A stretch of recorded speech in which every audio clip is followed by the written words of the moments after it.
that wasn't what I meant to say, but my brain shorted out. All right. That's all right. Well, welcome Brandon, Shane, Scoop, and myself, Robert, on this Thursday night.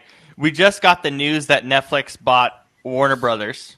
We're not going to talk about it today because I still want to wait to see what the U.S. government's going to have to say. But that is gigantic for That's movies crazy. moving forward. Let's see what happens with the government because I assume they're going to have a lot to say about it before we actually talk about it in full. But what we can talk about in full is the crazy game as we expected between the Cowboys and the Lions. Most of it, Brandon, was Cowboys mistakes, kind of similar to what the Chiefs did in the loss to the Cowboys with penalty mistakes and things of that nature. The Cowboys are third in the NFL in total penalties, pretty bad, and of course, Jahmyr Gibbs being Jahmyr Gibbs. Yeah. You know what's funny? The Cowboys basically played the most Eagles game of their season. Oh, for crying out loud! I mean that's in terms of the mistakes, in terms of like not so much play calling, but in terms of just the bad penalties, just some questionable decision making in general. Like it was like they really played down, and this is why I told people after we lost them and after the Chiefs lost them. Yes, if they just beat the two teams from the Super Bowl last season, yes, those two teams are nowhere near the same team they were this year. That's not so. I don't care that they won 2 in a row, whatever it was, 3 in a row. I don't care. I don't care. I was like, this game to me, right? I said this for weeks. The Detroit Lions and Dallas Cowboys game, that's going to show me who exactly they are. Because both teams needed this game. Both teams had basically made its major playoff implications. And both teams, up to this point, defenses weren't great, and their offenses could score at will. So it was which team came out on the better end of the shootout. And it was clearly Detroit. And Detroit was more disciplined. Detroit just scored at will on them. It feels like every drive. I don't think they punted. They might have punted maybe once or twice, yeah. And so Detroit just literally in every facet.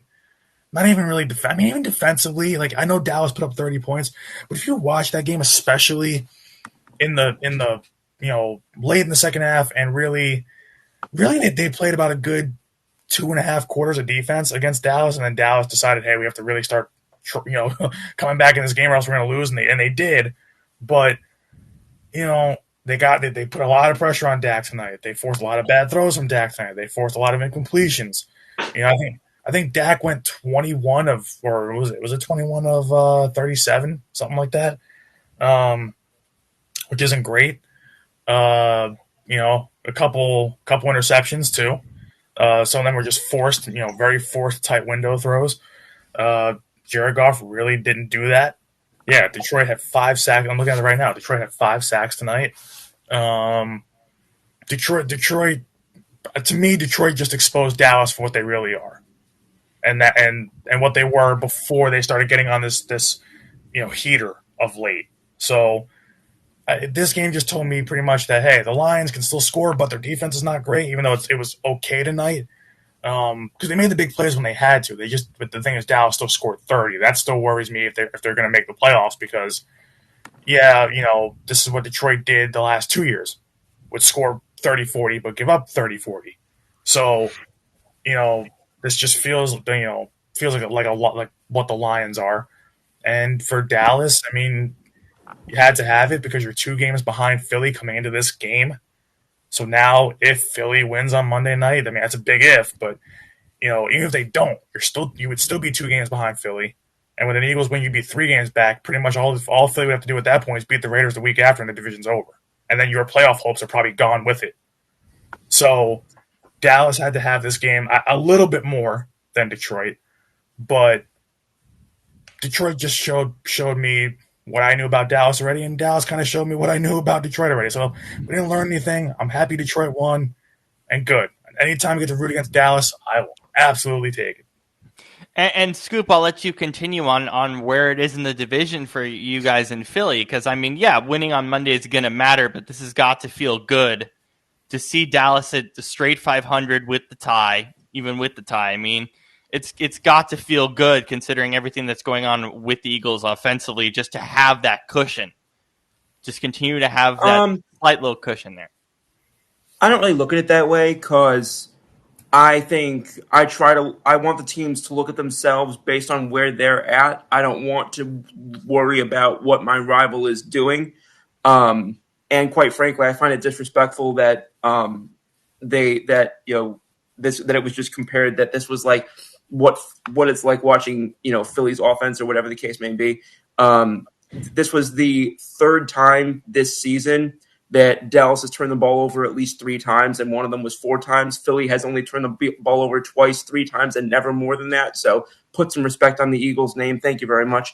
But moreover on that, it was a good football game. But to respond to what you said, again, I'm happy when Dallas loses. I think most people, including non-Eagles or Cowboys or Commanders fans, are. But I want most of where Philly ends up to be because of what they do.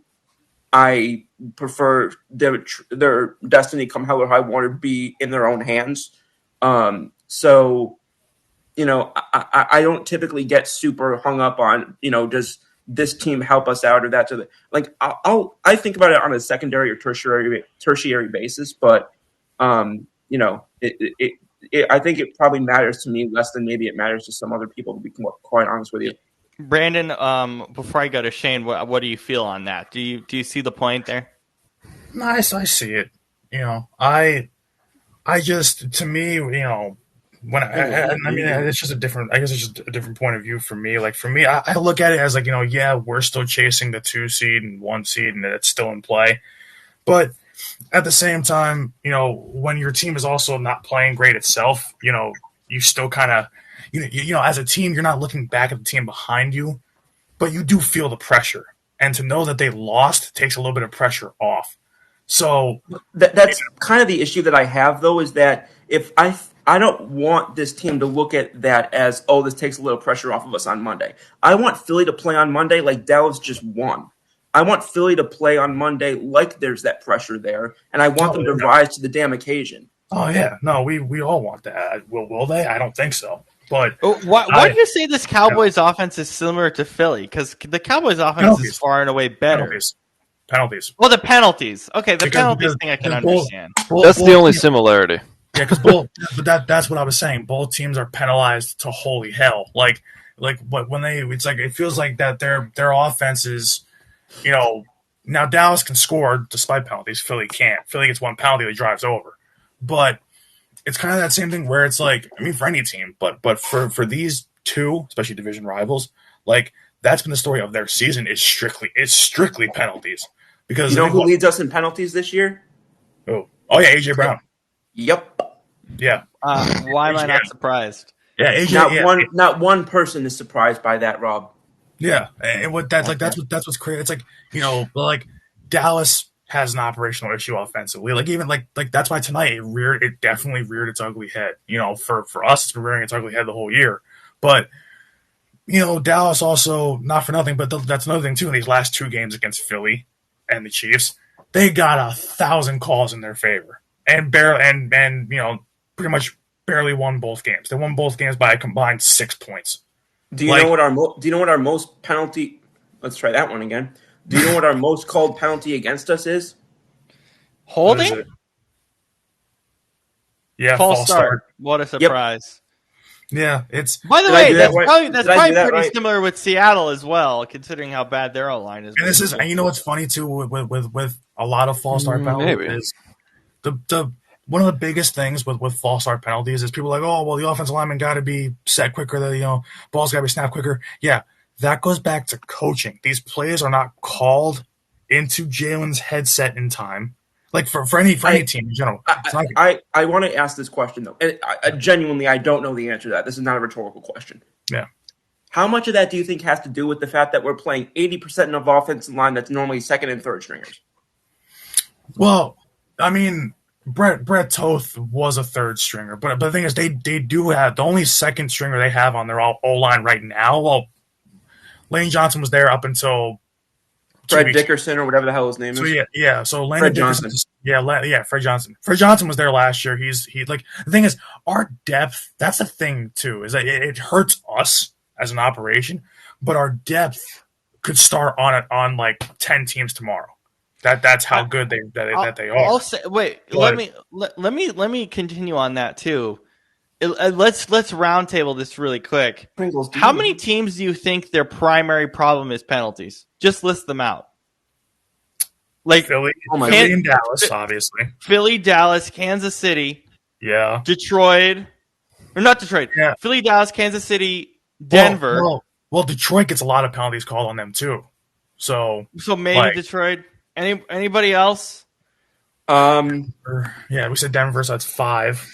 So we I got would- A lot of 5. times, I would say mean- I would say Denver has to be up there. Denver. Yeah. Thanks for doubling on that because I think Denver. Oh, sorry, I definitely didn't has hear you. biggest- I'm sorry. No, that's No, fine because no, I think no. Denver needs to be on there. Shane, I does think Seattle I think deserve to be on Jacksonville there? has to be on there. Seattle. Jacksonville. Seattle doesn't get penalized that much. It feels like Yeah. No, they're San actually Francisco? they're actually one of the least penalized teams on here. Seattle's biggest issue is the negative turnover differential. That's probably what I'm thinking of. Yeah. So Jacksonville, yeah, so that's 6. This is interesting. What the hell? If you look at penalty in terms of just total penalties, not the yardage for them, but the total amount of penalties, there are 2 teams that have a penalty differential of negative 23, which means 23 more against them than for them. Philly and Chicago. So Chicago, I forgot about Chicago. I was gonna say Chicago. Yeah. Philly, Chicago, and then right behind them are Buffalo and Jacksonville. There's a far drop off after that. Like it's so funny how it's all the teams that actually lead that are up there in those penalty categories. They're all the teams in the playoffs right now. Well, not only that, but you said that penalties and things like that, it's on coaching. And Philly's tied with a team that we consider to have a very good young coach in Ben Johnson. Depends. The thing is like, Shane, yes. Go ahead. I was just gonna say, as a coach, it depends on the penalty. Yes. Yeah. False start. For the case of Philly, it is. Scoop, you asked, does it have to do with the fact that some of their offensive linemen are backups? Yes, that is absolutely the case because they aren't as familiar with Jalen Hurts' cadence. Yep. And they also don't. They're slower to adjust to like silent counts and shifts. I don't even know what that is, to be honest with you. Oh, okay, never mind. Can you go? Wait, no. Wait. This is easy. Go into that, Shane. Talk about the silent count and like the shifting. It's not the hardest thing to explain. Well, yeah, no, shifting just in terms of like, when Flies a center and things like that. like when a center calls for to shift the protection, like Yeah. and then silent count is just basically. If you're on the road and it's really loud, you have a silent snap count as opposed to a cadence. A lot of teams do that in, louder like Seattle, stadiums, Kansas like City, Seattle, can't right. So probably the link, I would guess. The link is up there too. Lambeau, just because there's New Orleans, whatever the hell they're called now. Capacity. Yeah. So Mercedes-Benz, anyway, I think, there's that, but it's also, when you look at Philly's, offensive playbook, they have a lot of plays where the offensive line needs to get off quick because there's a lot, they run a lot of RPOs, and so that's quick adjustment for offensive line's footwork. A lot of like outside zone running. So the tackles in particular really have to go quick and seal the edge. So it's like, and it's a mix of everything, really. Right, and another thing too is like, when you do have backup linemen, if you're going up against veteran defensive linemen, they take advantage of it. They jump a little bit to kind of scare you, and it like psychologically, or like they'll try and draw you know, you off sides, right? Or not off sides. right What's the word? to Well, false start. it's not neutral Thank zone. you. It's false start. Yeah. Yeah, Yeah, I they'll misspoke. My bad. because the defense. No, that's fine. It's confusing as hell, defense- by the way. I hate that there's 3 terms Yeah. for one thing. Because the Encroachment is another one, isn't it? Yeah, encroachment, neutral zone That's when you like infraction, that's like when offsides, you actually make contact with the other side, right? player. Yeah. It's so 'Cause weird. defense- All right. they can move all they want as long as they don't cross the line of scrimmage. So they can be back there and Unless you're in like, college, apparently college it's a penalty. really. It's supposed. College is a thing? It's Oh. supposed. They now because I remember there was in an Supposedly. Oregon game. In an Oregon, I remember watching an Oregon game this year, and fans were going ape shit because fans Wouldn't were it be like, duck shit? well, be like the opposing fans were going crazy, saying, "Oh, these should be penalties. These should be penalties." I think even the broadcast was like, "No, these should be penalties," because Oregon, right before the basically to make the lineman jump, they were basically sliding over. Like all 4 linemen would slide over, like last second, and the lineman would jump. So like it was like it was like almost like baiting the offensive line to move. So apparently that's a penalty in college. I didn't know about it. That's so weird. Why does Bro, college always do this? Yeah. Bro, this is random. I'll just take like 5 seconds on this. I got college football 26 this week, and the stuff that I'm realizing now that's so different in college that from NFL that I don't really pick up on just watching games, but I see it more now is insane to me. Oh, no. It's amazing how the video game, I think, showcases it a lot more than real life because It really I does. think especially for us, right? Because for us, we are an NFL show. That's our focus. Yeah, we'll talk about college. Well, it's also not only just that, but it's like I'm focused on what's actually happening.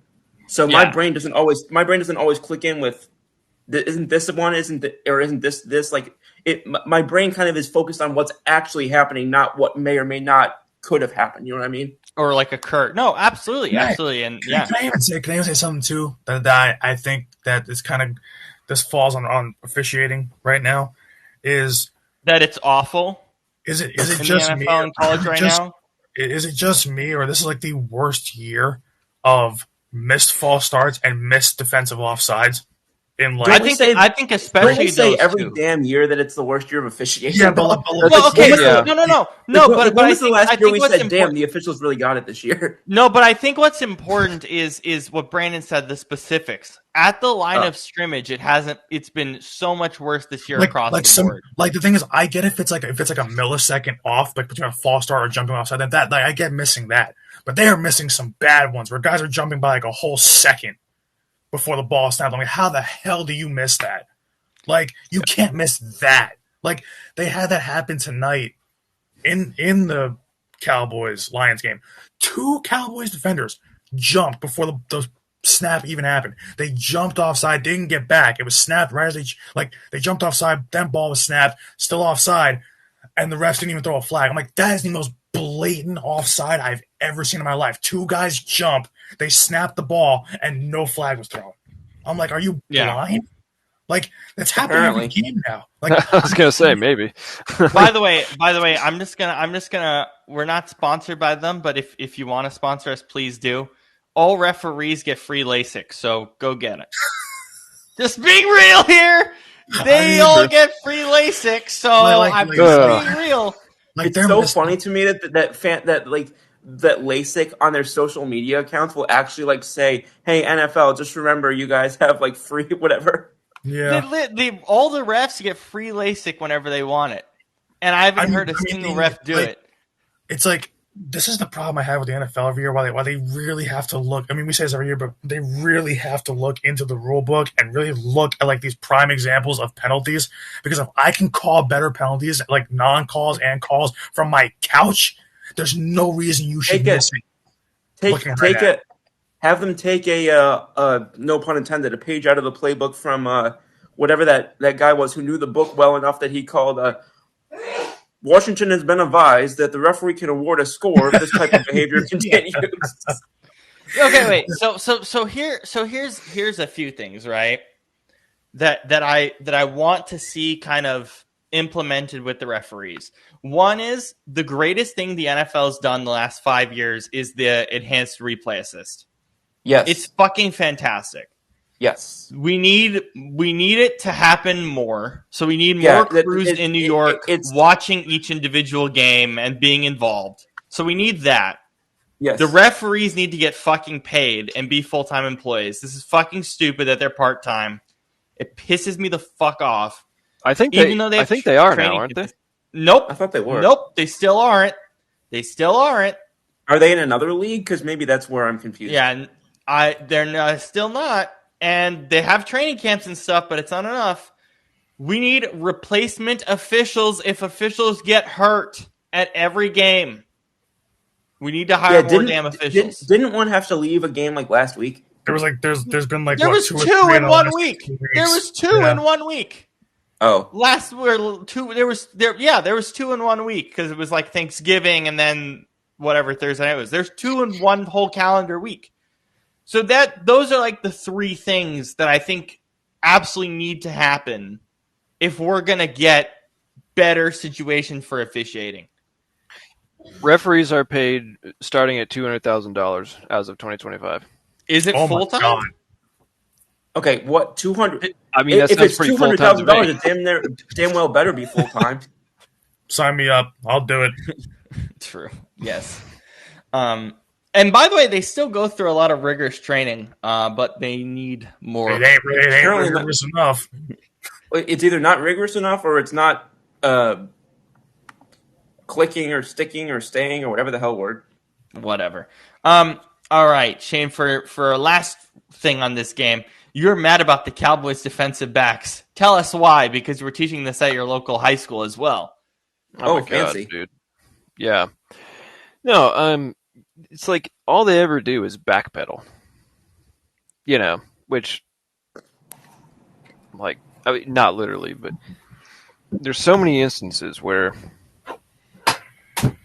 and we saw it today on the touchdown to open the second half, where there's a receiver probably 10 yards behind the guy, and instead of turning his hips, I'll show you guys. This is the technique we teach. You throw your arm around so that you and swing your hips so that you go turn fast and sprint at the guy so you can get there. He should have done that 15 yards ago to keep up with the guy, but he didn't. So instead of trying to do it now he just still backpedals. So let me try to make the play. It's like, what do you think's going to happen? This is something that I learned when I was in like 8th grade. You know, it's like the phrase that I was told my whole life and now tell kids is when we're in practice and I'm trying to instill with them, okay, you need to turn your hips with them, and right, we say Shakira, hips don't lie. Oh God. Yes. Right? Yes. That's her Yes. song. 100%. Yes. So if somebody's backpedaling, I just yell Shakira, and then he's like, "Oh, sorry." And then again, this is high school, and we're doing this, right? These are NFL players we're talking about. NFL players paid millions of dollars, and they're sitting there backpedaling. Like, But like, do you know how what are often you this? doing? You know how often this happens at the major level in professional sports. Like every single professional sports team you've ever seen could have look at the Yankees in bad fundamentals. Look at your favorite hockey team. Look how bad their fundamentals are if they're bad. If My Vancouver Canucks are doing this right now. Like, it doesn't make sense how you're taught all these things from an early age. And instead of working on them as you get older, on top of working on new things, they just disregard them as they get older. And I'm like, why? Yeah. Well, and that's the thing. It's like there's so many, especially with when you get to that age. It's like the technology too that you can use to assist is so impressive. I mean, VR is a great example. Well, yeah, I mean, you know what I do when I'm working with kids? I literally take a slow motion video of them on my phone, and then and then I look at it with them, and it's like, okay, you see how you open up a little too late here? Oh yeah, okay, and then we work, and that's all we have to work with, and it's effective. God only knows what this multi-billion-dollar Again, companies I said have to work VR is a with. great example of it. That's what all these NFL teams use, especially at the quarterback Right. position. But you can use that corner. You can use it at any spot. Yeah, and like I had this. I mean, for instance, I knew this golf instructor who had this.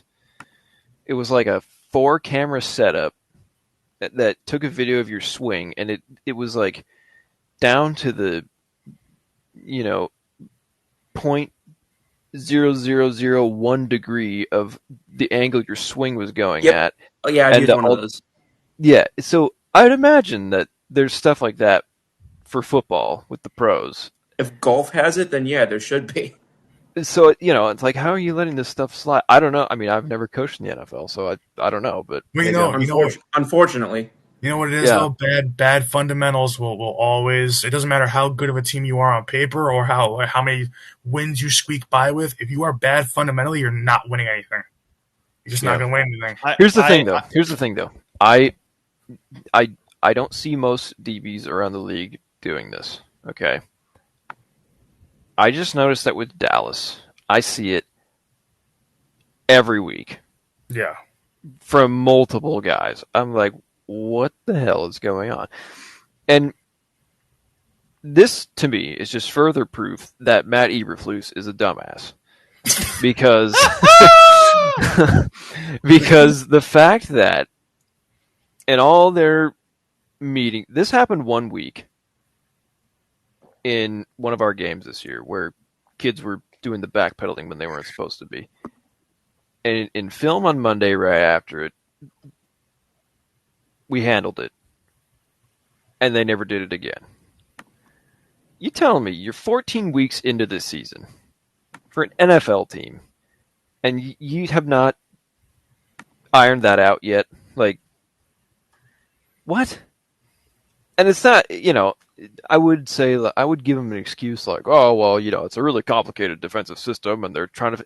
No, they run 4-3, cover 3 every single play. Maybe once in a while they'll throw a nickel in there just for shits and giggles. But no, it's like. Anyways. I just want to mention this. So I don't know if Brandon, Scoop, and myself need to band together to get Shane to do this. The UAB head coaching job is available on LinkedIn, so we should make Shane apply for it. Oh yeah, go take it. Where's UAB again? Alabama, Birmingham. Oh, no thanks. I mean, it's a D1 program, is it not? No, it is. I was trying to get Shane a couple years ago because Kennesaw State did the same thing, and I was trying to get Shane to apply to Kennesaw, Georgia. Rob. Yeah. Rob, can I jump in with something? Because there's some news that just came out NFL wise. Yes. What do we have here? All right. So you guys, I'm guessing that y'all have heard by now that Darius Slay elected not to report to the Buffalo Bills after they claimed him on waivers from the Steelers. Mm-hmm. Yes. All right. Well, Emmanuel Akko, whom I trust. Not, and this is, I know I've said that Emmanuel Acho.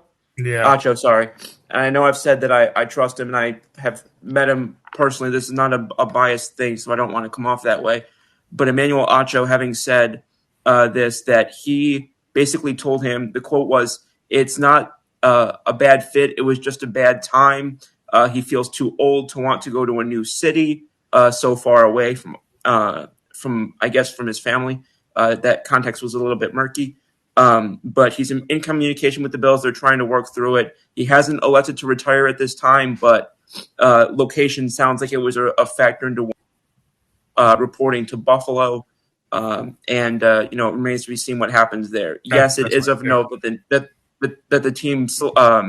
the team in waiver order right behind him was Philly, and they did intend to claim him as well.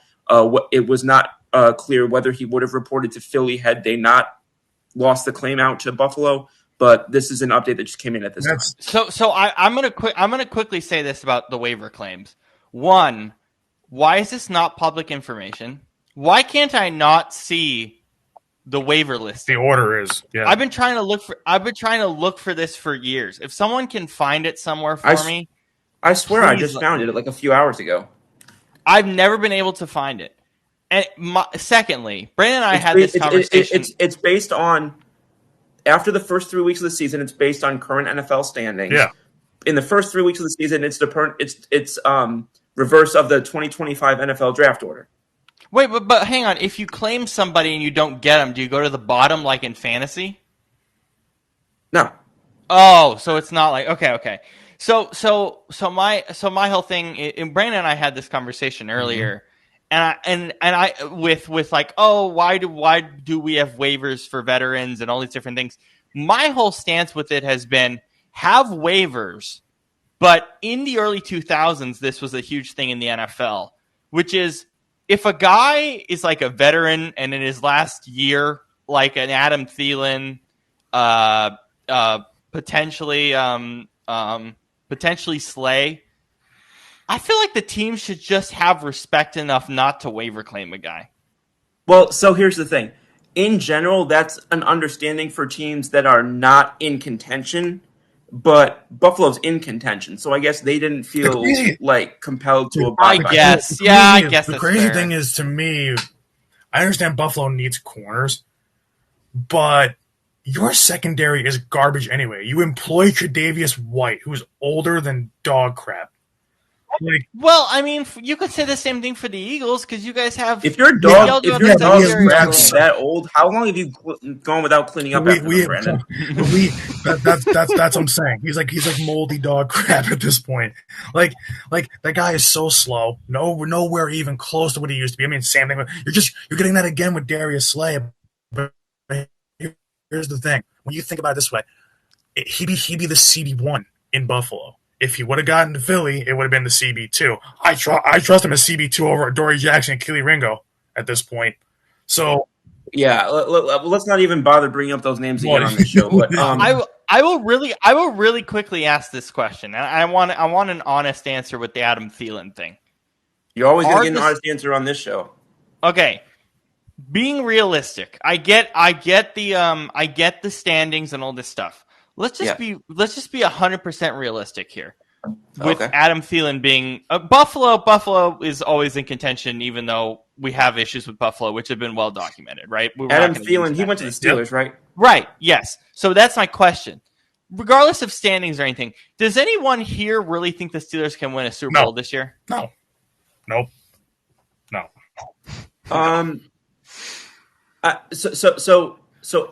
Hello.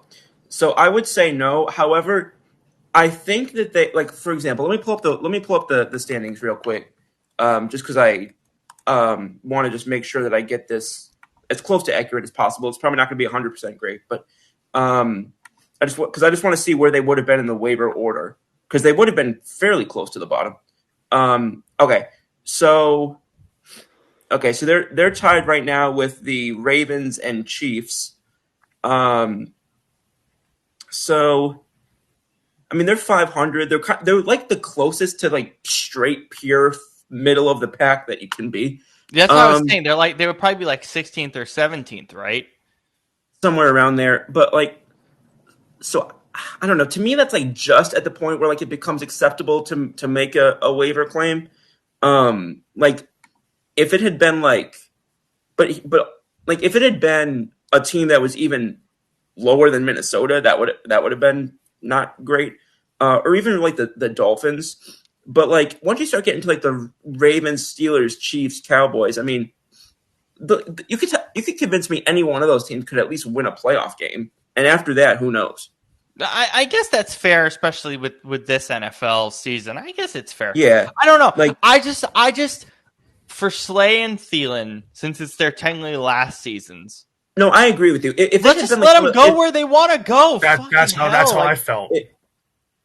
Yeah. Well, it's if you could hello. If it had been like one of the 5 teams that's already eliminated, like Tennessee, New York, Vegas, New Orleans, Arizona, or if it had been one of the teams like just on the cusp, like Jets, Browns, Commanders, like that I would have had an issue with. But frankly, if you're that intent on competing, what are you doing at those levels of being shitty anyway? But I just like I do agree with you about like I would like in like an ideal situation to see them be able to go where they want to go. And frankly, if that were the case, I think Slay would be in Philly right now. Yeah. But Again, I just want to repeat this before you continue, Scoop. I'm not saying remove the waiver system. I'm not saying remove it for Yeah. veterans. I'm not saying that. I'm saying the team should just have respect and let the guys go. That's all I'm trying to say. no, but see, here's the thing. I don't know for sure where you don't know for sure where these guys want to go, and it might be. I don't know if they're even allowed to be in contact until after the waivers are completed. Is that? Yes, they aren't allowed to. No, yeah. Yeah, so I think that's part of the difficulty too. And I think if you manipulate this too much, I think it becomes hard to kind of like where's the like if you not eliminate it, but like if you tweak it, like where's the boundary? Does you know what I'm saying? But yes, and that's kind of my thing is like maybe I'm not getting my history correct, and I apologize if that's the case. Please feel free to correct me. But I feel like throughout my life, teams have been very willing to just be like, "Hey, it's your last year. We're gonna have respect for what you're doing." No. Again, the other aspect of this, and unfortunately, we're past the trade deadline. A lot of times with these teams or these players who are just like, "I'm gonna retire. I need to go somewhere else." You just get traded, but obviously we're past the trade deadline, so that's not something that's possible at this point. And I would say this. I think in Thielen's case, it's a little bit different to me than it is for Darius Slay because Darius Slay, I'm pretty sure, was cut just based on performance, whereas Adam Thielen was explicitly stated we're letting him go so that he can go to a contender. So I look at the situations also a little bit differently. Yeah, and they are different. Yeah, of course. Because I do think now. I do think Thielen, like, because Thielen was like, now we think this is Darius Slay's last run, also, but Adam Thielen was specifically cut with that stipulation. Maybe Thielen was too, and it just wasn't publicized, but we at least know that it was that Thielen was cut with that stipulation. Yeah, Slay wasn't as cut and dry, absolutely. Right. No pun intended. But I also don't think that. It again, it is part of the NFL, and at the same time, it's part of any sport. Well, part of any sport. Removing time, waiver claims would be stupid. It would just wreck the league. I'd have more of an issue with it. Like again, if this was like a Tennessee or a Cleveland or whatever, I'd have more of an issue with it. But I mean, he does have a chance to make certainly to make the playoffs, especially in that division, and and. Let's be honest. I mean, you're a quarterback. You're a wide receiver. You can do a lot worse at quarterback than having Aaron Rodgers throwing you the ball. Yeah, definitely better than anything that Minnesota's had. Shane, do you have any thoughts on the waiver claims last few days? I mean, there was a thought at one point that Aaron Rodgers might go to Minnesota. So yeah. So I don't know. Again, like I said, I think it's because it's Pittsburgh that I don't have as much of an issue with it. I think it's details based for me. Because again, can you tell me, I mean, the three teams that we thought were surefire Super Bowl favorites or contenders in the AFC, the Bills, the Chiefs, and the Bengals, not a single one of them is anything close to looking like that this year. So it's a grab bag. So, was one place really more of a guarantee than any other? Yeah, that's fair. All right, Shane, what are your thoughts? Please go ahead on both the waiver claims the past couple days. Yeah, I mean, I think ultimately, like, Thielen to Pittsburgh, I don't think really moves the needle at all, and as for Slay, I mean, we'll see what happens, I guess. I don't know. I mean,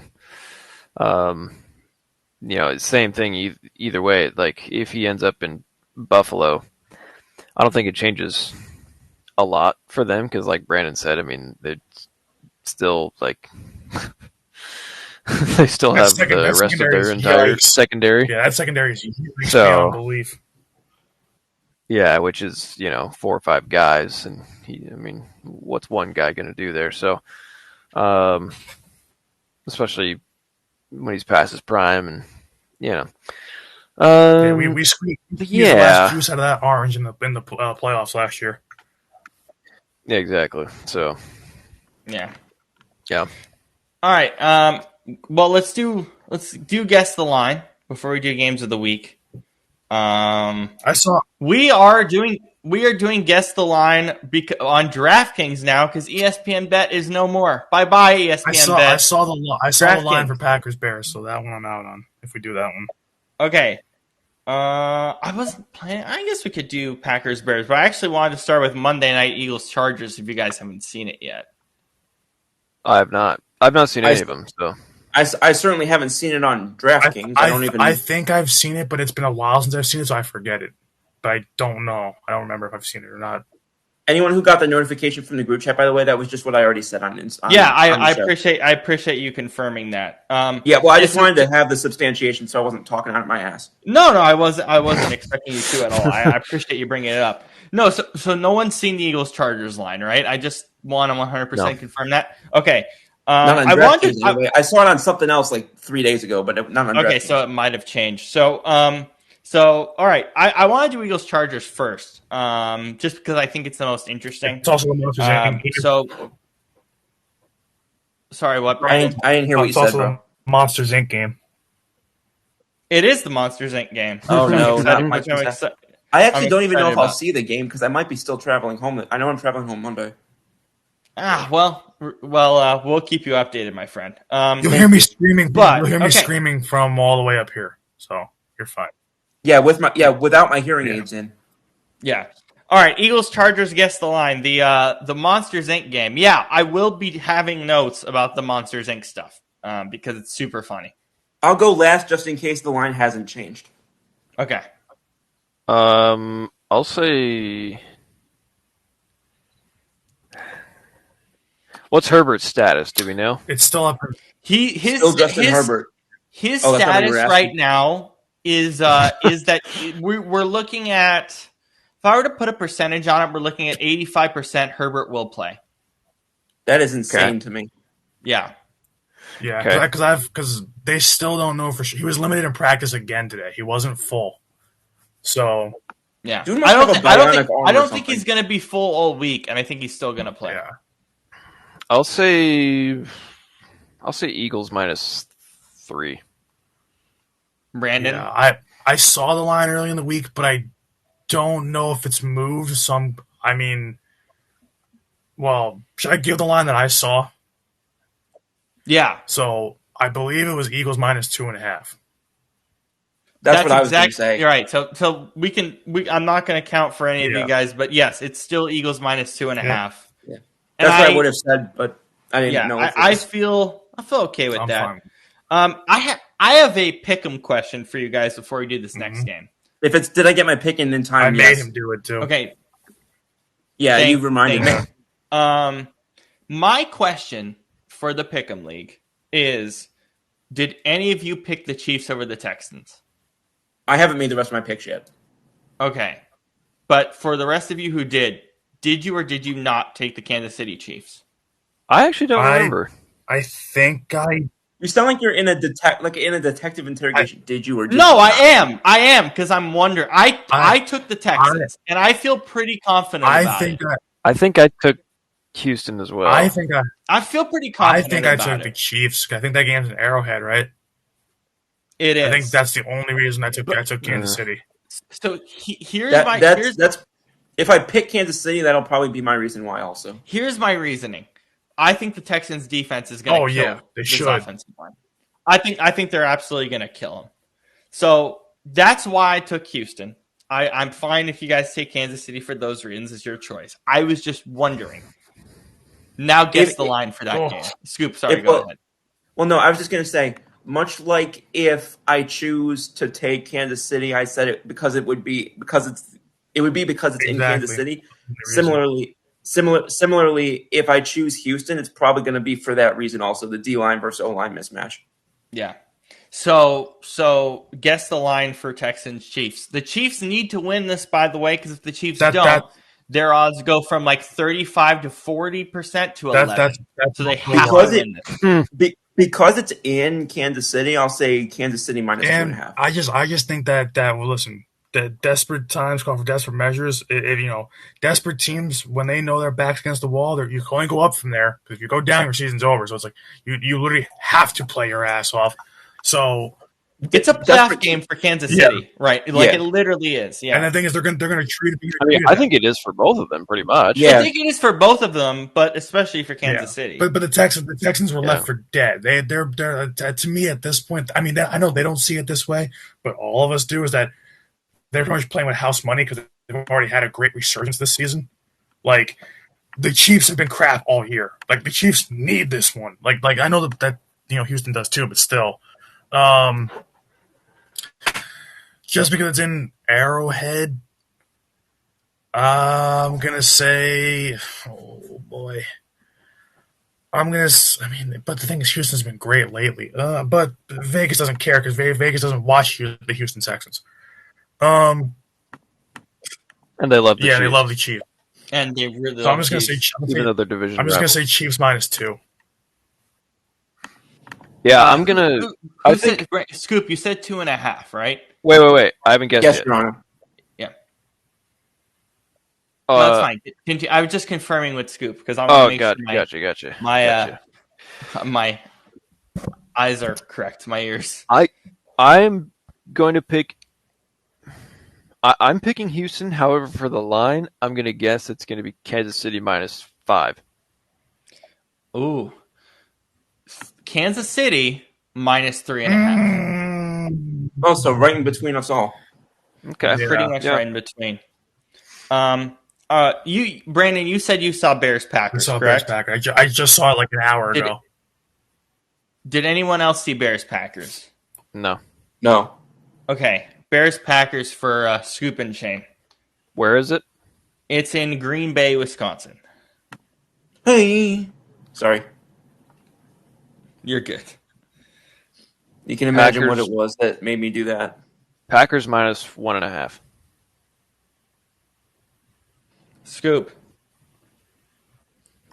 Where's the game again? Green Bay. Green Bay. In Green Bay. I feel like Vegas is going to favor the Packers more than they should. I don't think they've really caught on to Chicago being Chicago yet. I'll go. I just contradicted myself. I'll go Packers minus 5.5. I will quickly share that I'm going to take the Packers in this. I already did. So Shane, I don't know what you did for your pick. I don't know either. Okay. I don't remember. So Scoop, you said 5.5. you want me Yes, to Your give Honor. it the line? And then Shane, what did you say? Packers minus 1.5. Yes, Brandon, you can give it. It's Packers minus 6.5. Which is nuts. Yeah. Yeah, It's if I were actually betting, nuts. if I were betting on this game, I'm taking Chicago ATS. Oh, hell yeah. Over and over and over. No pun intended. If I was to probably tell you, because since you're going to Vegas, if you when we're done with this segment, you want to look at the lines and see which one you might want to take. That might be one you might want to hammer down. This is going to sound like a stupid question. Can you make parlays of ATS spreads? Yes. I very well might include that on a parlay of ATS spreads. Yeah. That would be a good choice. Let's go Bengals Bills in Buffalo. Oh, This could be close. Because, I mean, excuse me. I feel like I feel like You're good. Cincinnati. I mean, you look at, especially with Burrow back versus that secondary. I feel like they're just going to light them up. If he stands up long enough. Well, that right. But I'll say Buffalo minus 3. Okay, -3 for Shane.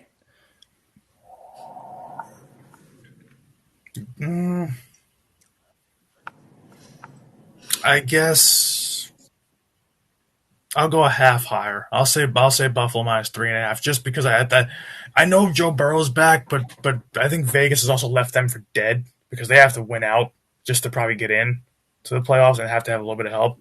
So I think, and it's where again? It is in Buffalo, Oh, New hell York. yeah! So Buffalo minus 3.5. Scoop. You guys respect Cincinnati more than I do. Give me the Bills minus 5.5. Jesus Christ, that is the line. Wow. Oh, Holy crapola. Yeah, I don't like that because the way that the Bengals looked last week with Burrow back is and because the Bills defense is absolute dog water. So Yeah. All right. Another important. We're doing the in division matchups. Do we even have to do games of the week? It's all the in division important yeah. ones, basically. well, okay, can I say something? Can I say this real quick? Yes. I said this to Brandon earlier. I don't remember if it was just when we were just shooting the shit or if it was while we were actually on with WTS. But there's a lot of games this week where the records are pretty well matched up. Like there's not a lot of it's fantastic. there's not a lot of like 9-3 teams versus or whatever they are versus like 2-10 teams. This is a lot of like 6-6 versus 6-6 or 7-5 versus 6-6 or whatever. There's a lot of well-matched teams this week, and I think it'll help us get some differentiation as to what kind of 5-7 or 6-6 or 7-5 is this team versus the others. Yeah, and again, it shows how great the parity has been across the league that we've talked about all season long.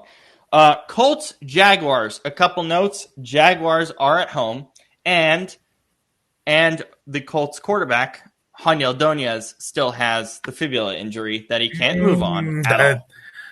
I can't see Indy. There's no way he could finish the season. Like, there's no way he's going to finish the season upright. I can't see it. Not when it's that bad. Like, I know they're 8-4. I know they're playing good football, but if he can't move, it's going to be one hit, not even one bad hit, just one hit, and that thing is going to be done. So like, oh God, I don't know what Indy. I don't know what Indy anymore. He was talking. So on Daniel Jones, his friends and teammates at Duke run like a 3D printing company, and they made a special pad for his fibula to help stabilize it. I don't think that's going to change much at all because it's still a damn fibula. Yeah, that's a hell of a story, though. To be honest, I know. And they said it's already in bad shape. Like, you can't save it. He's playing on it. It's not like he's resting it. He's playing on it. I don't know if it can. I don't think it can get. I mean, it can get worse if it's hit the wrong place. But I think if he just gets hit at all, like if his cleats get stuck in the ground on a hit, God forbid, or whatever. And the thing is, all it's going to take is him getting crunched by two big guys because he can't move. So if he gets sacked and gets sandwiched, it's done. That fibula is going to be like absolutely smoked. Yeah. All right. Guess the line: Colts at Jaguars.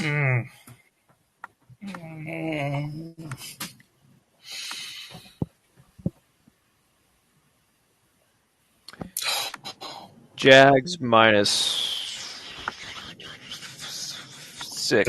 That's such a stinky game. Because if that's a healthy Daniel Jones, I'm thinking the Colts are favored, but he's not healthy, and they can't survive just turn around and handing the ball to Jonathan Taylor 30 times. They can't do it.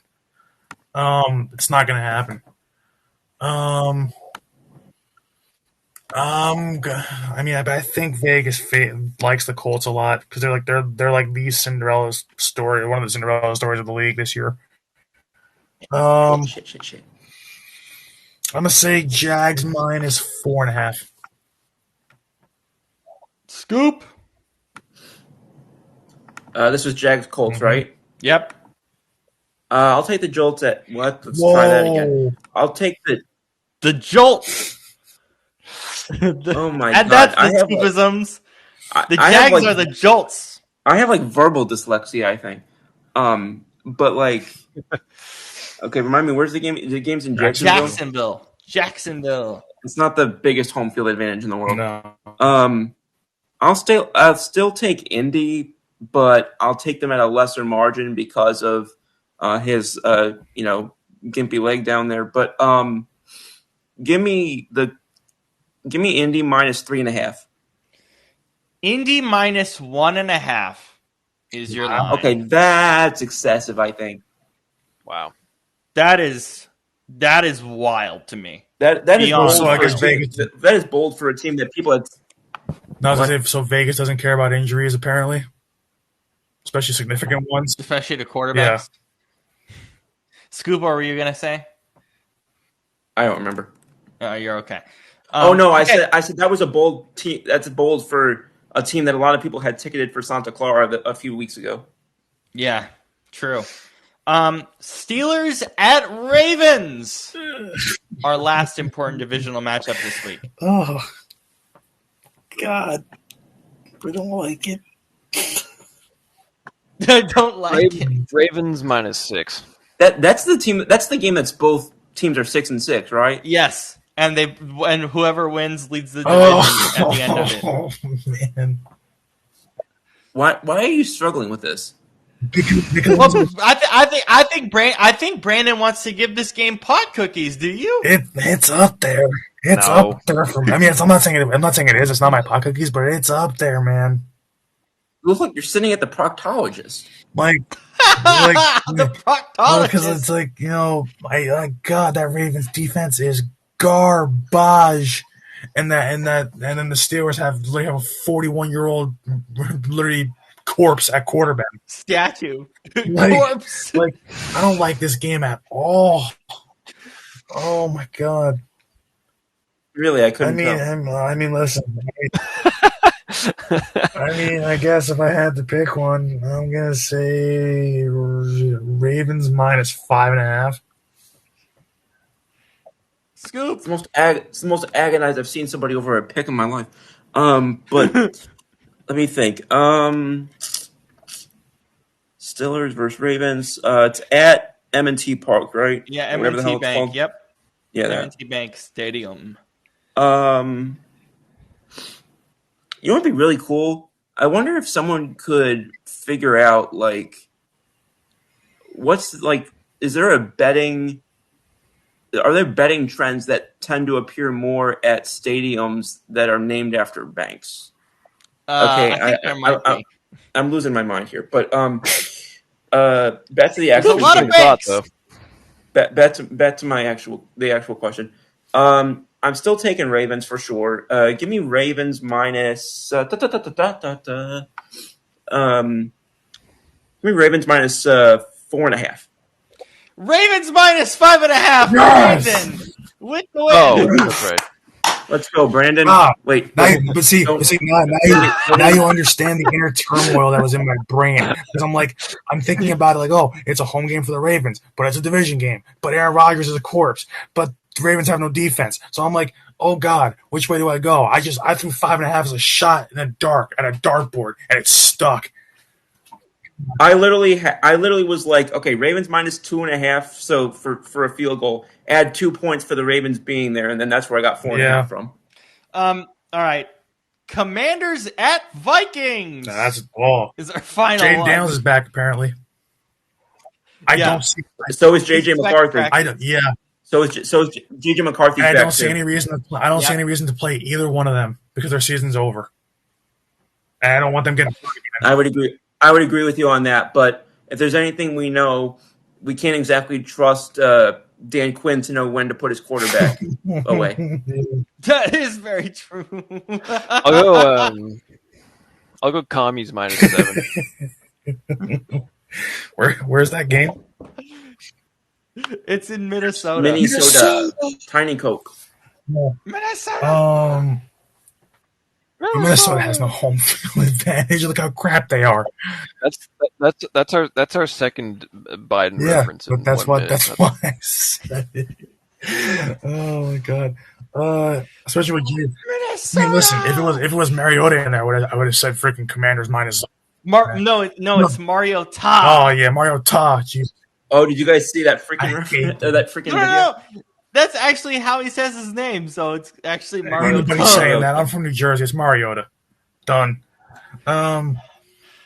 I thought what he was emphasizing was that it was Mariota, not Mariota. That's what I thought he was emphasizing. No, it was Mario like tomato, but without Marion Leviosa. Oh, see when you said that's not where my mind went at all. The thing is though, his name is actually pronounced Mariota. Like that is the correct pronunciation. Yeah, it's just when Rob was like emphasizing it, like he was spitting out a sunflower seed. Listen, man. That's my Oregon Ducks quarterback. I will say it however I feel like it. I don't care. It's my quarterback. All right, guess the line. It was almost both of our quarterback if Chip Kelly had former Eagle. God, all right. If it was Mariota playing, then I would have said Kami's minus 4.5 or something like that. But because Jaden Daniels, I would say he's probably playing. God, I would say even higher. I would say, what'd you say, Shane? Just I'm not like taking yours. -7. Once again, you're along the same track as I am. I would have said Commanders. I mean, I don't think they're a whole lot more than that. I'm gonna go half less. I'm gonna say Commanders minus 6.5. Scoop.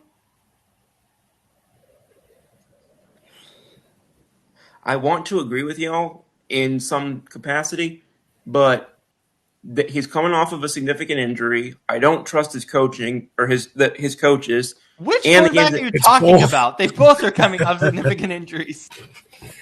Oh no, I'm sorry. The one whose game I think will actually be impacted by the injury. So Jaden Daniels. Okay, yes. JJ McCarthy is either hurting while he's playing or he's hurting my eyes while he's playing. True. That is very true. But no, so I do think Washington. I think they'll win, but like again, because he's coming off of an injury, and how significant it is, I don't trust the coaching staff. And the game's in Minnesota, and that does typically track as a tougher place to play. Those typically advantages do hit. So I'll go 2.5. I would go 2.5 to favor Washington, but you know what? I'm almost certain this is not how the game's going to be. I'm not going to pick them. I'll say it's a pick 'em. I'm not going to pick one way or the other. I'll say 0. All right. It's Minnesota minus 1.5. Okay. So Scoop was quite close. Why in God's name would anyone pick Minnesota when none of their quarterbacks are any good? Like, I guess they're gambling that a broken Jaden Daniels and a twerp for a coach is close enough to equalize. I guess Jaden's been severely injured his first 2 years, and like severely injured. Really quick. And part of that was because of the guy. Part of that was because of his coach. True. So I'll give Scoop a little bit of credit here. The money line is Washington even. Wow. So I'll give Scoop slight credit there for that. But yeah, that one caught my attention. That was I can't see how Minnesota's favored when both quarterbacks are coming off injuries. Both coaching staffs are not great, but Jaden Daniels is far better than JJ McCarthy. Well, my guess is that the Minnesota defense is probably coming into play there too.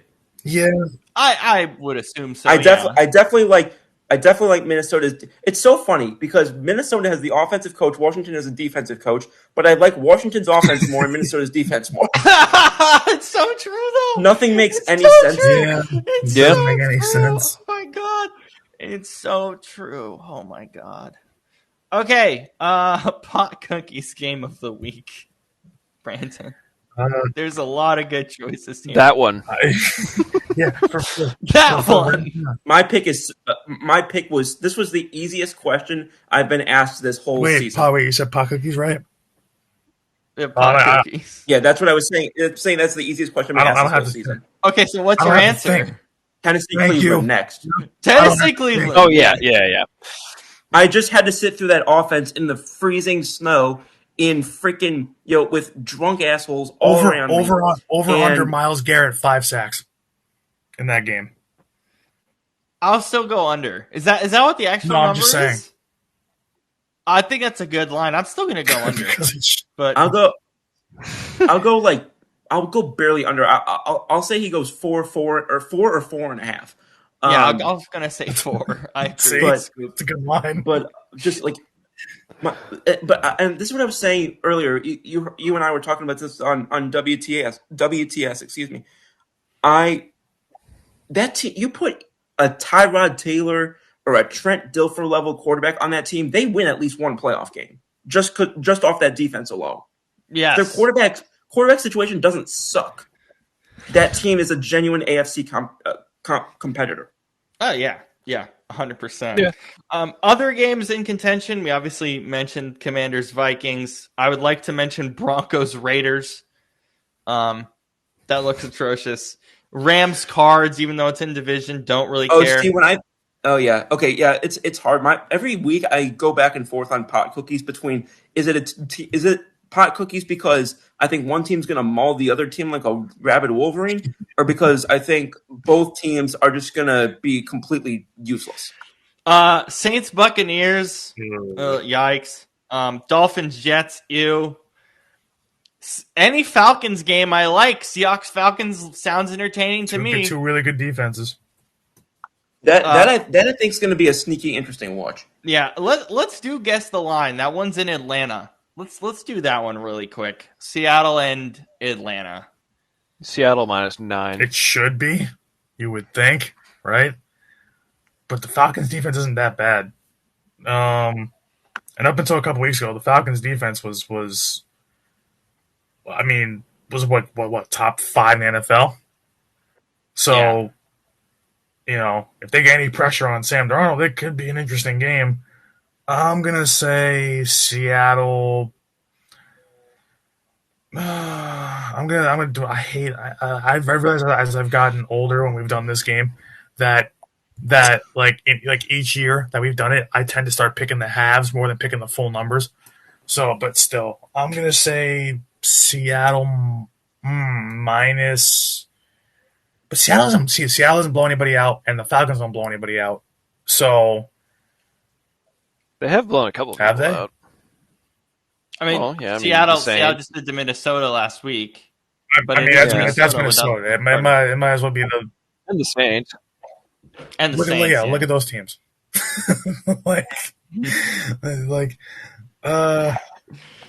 I mean, Atlanta. I don't think Atlanta's much better. They're not, but their defense is better. But they're frisky. Yeah. That's the thing. They're frisky. I like that I word. guess. That's an insane word choice. What do you mean? That's the I think- right I- word. I think- That's well, Atlanta. no, I think they were like in the first couple months of the season, but ever since about Halloween, I think they've just been. You know what? I think because Personally. Seattle has caught fire this year. Atlanta's not great. I know Atlanta's at home, but I don't think it really changes things. I'll go a little bit higher just to entertain Shane. I will go higher. I'll say Seattle -6. Oh, I don't care. You can pick whatever line you want. You mean Shane said Seattle -9. Yeah, I'll say Seattle Yeah. -6. Plus, like Seattle always blows out Atlanta when they play each other. I mean, Except that one time we lost to them. yeah, against Marcus Mariota. Yes. But yeah, other than that, all right. Mariota's also that he's also like he's a genuine like backup quarterback, and what I mean by that is like he's somebody that even if you don't want him to start all 17 games, you can win with him holding you down for part of the season. Like Yeah, that's you what can when win I a say, couple games. oh yeah, yeah, but that's what I mean when I say a genuine backup quarterback. Like he's not someone you never want to see on the field either. Yeah, 100%. He's at the top echelon of that. All right. Scoop, what do you have for Seahawks and Falcons? You said the game's in Atlanta, right? Yes.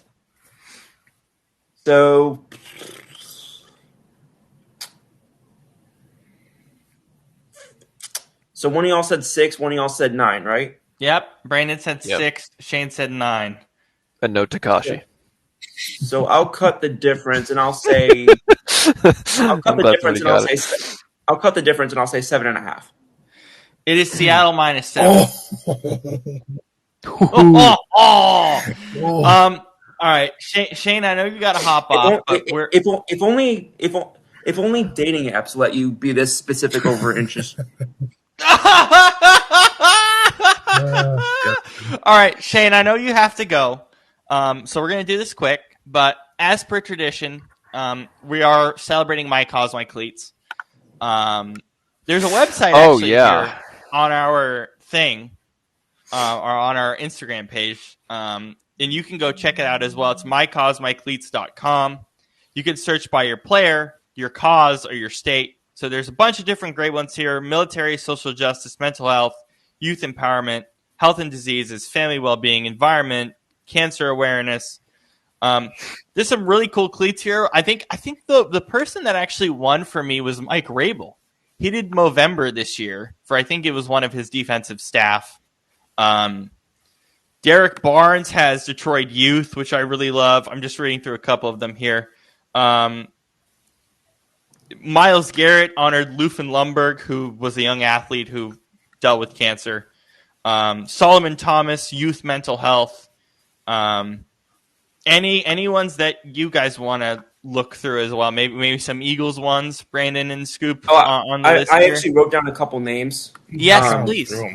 Yeah. So, the three players that I wrote down were all for the same reason. The Cardinals had two players, L.J. Collier and Patrick O'Donnell, and the Texans have Christian Kirk, who ironically I think was also a former Cardinal.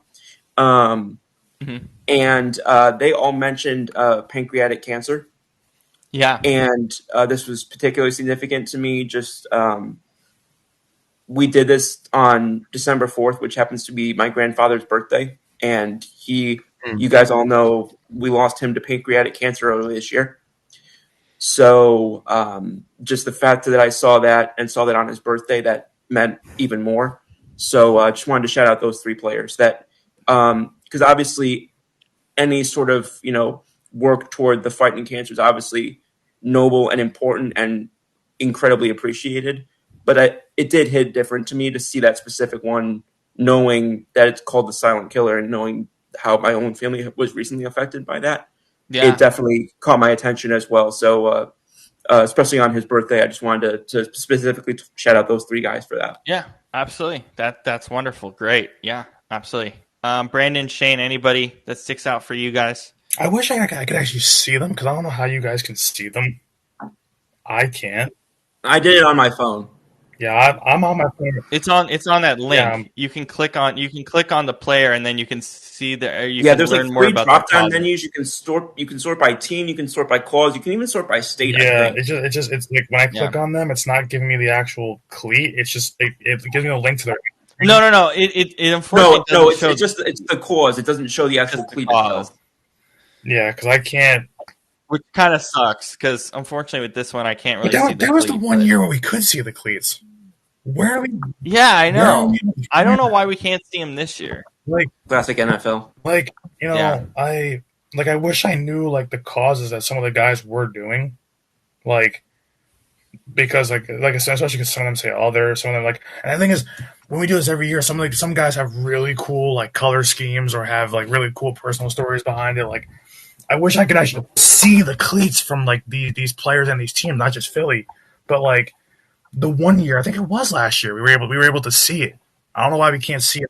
Yeah, because well, the thing is, what I do with this segment year after year, which they didn't have, is I go to NFL.com/photos, and they have like the photos of like, hey, here were our best cleats for My Cause, My Cleats, and they just didn't have that this year, which I was like really upset by. This was kind of the only website that you could actually see cleats or see the causes more in the cleats.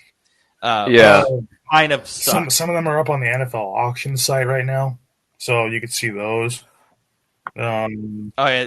And by the way, speaking of that, if you want to donate to the causes, for any of you listening out there, you can bid on any of those cleats. So here's how you find some of the. You just have to go.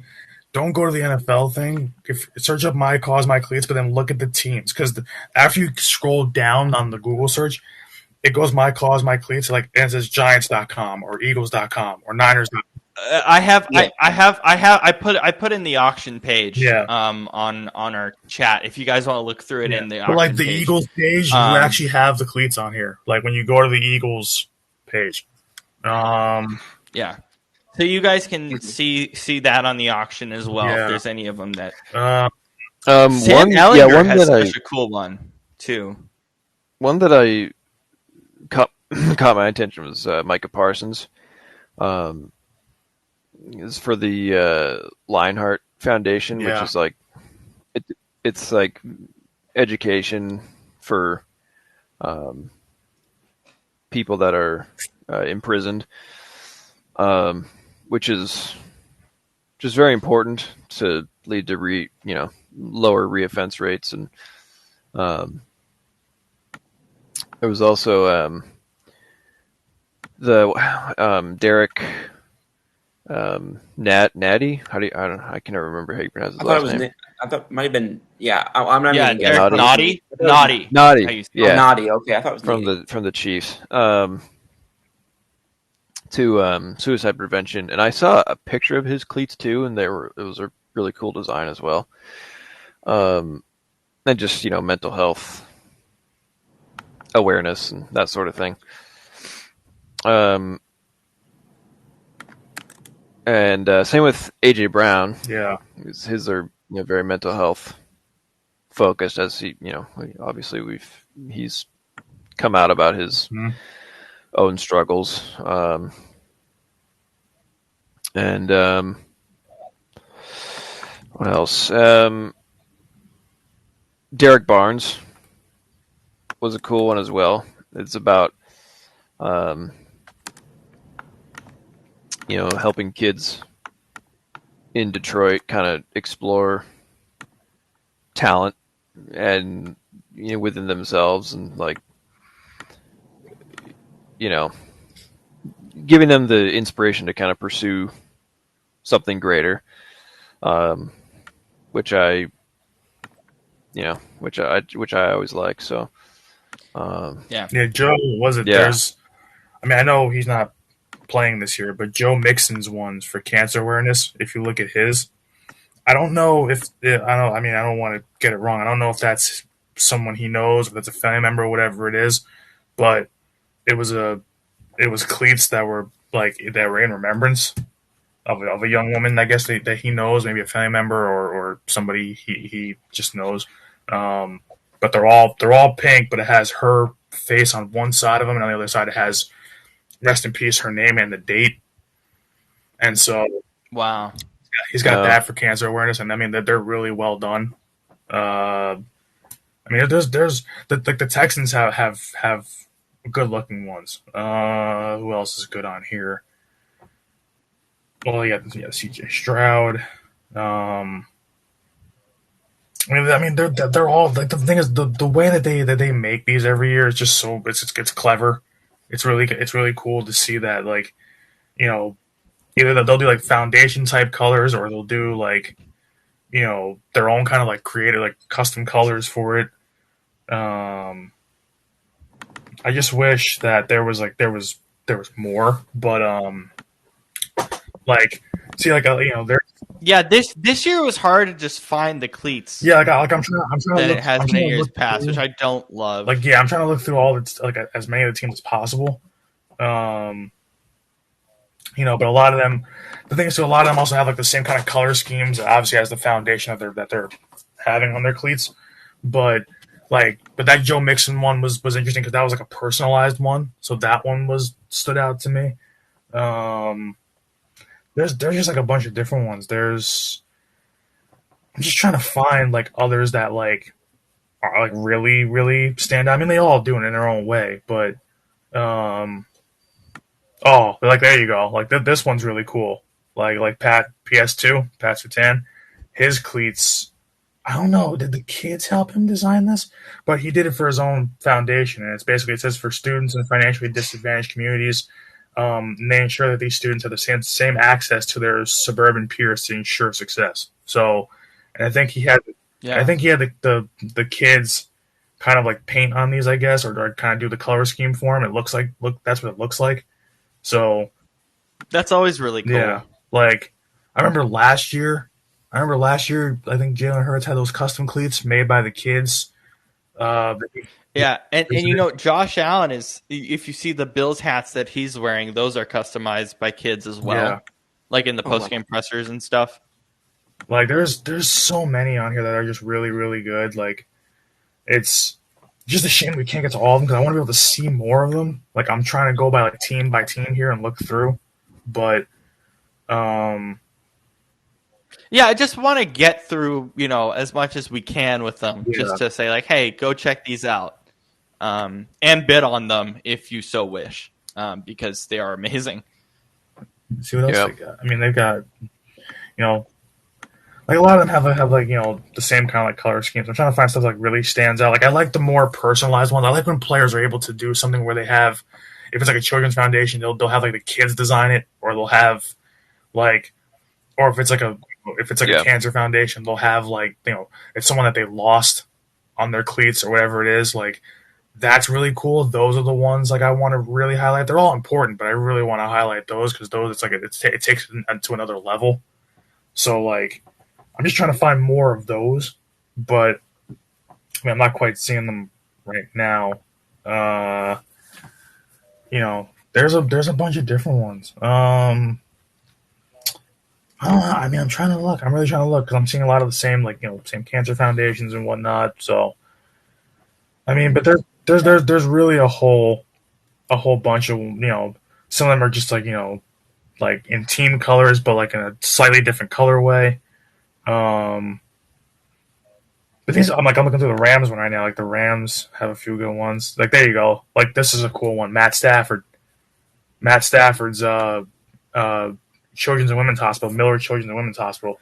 It's got like a bunch of like kind of like children's characters on it, and yeah, it says it's a not for profit pediatric teaching hospital located in Long Beach, California. Um, it says that it's one of only 8 freestanding children's hospitals in the state and provides specialized care for infants, children, teens, and young adults aged, well, obviously, newborn to 21. And it says the hospital also houses Memorial Care's women's services, offering maternity care across Southern California. But the cleats themselves are really like it's decorated like he has like a Roblox character on it. He has like a bunch of Halloween like kind of like like little like skull on there, a little like happy pumpkin, bunch of different things. So his is really cool. Matt Stafford did that. So Yeah. Yeah, well, I think we showcased it pretty well. It's usually around like week 13. I think it's week 12 that they do it. And so, yeah, like week 13, week 14 for one of our post credit scenes. I just love to highlight my Cause My Cleats because it is a spectacular and amazing initiative that the NFL and the players have participated in. This is the most amount of players who have ever participated in it, by the way. In the history of this, which is how many do you know? I think it's 1,500 or 1,600 in total this year, I believe, something around that range. I think it's their 4th year doing the initiative, 3rd or 4th, I don't remember.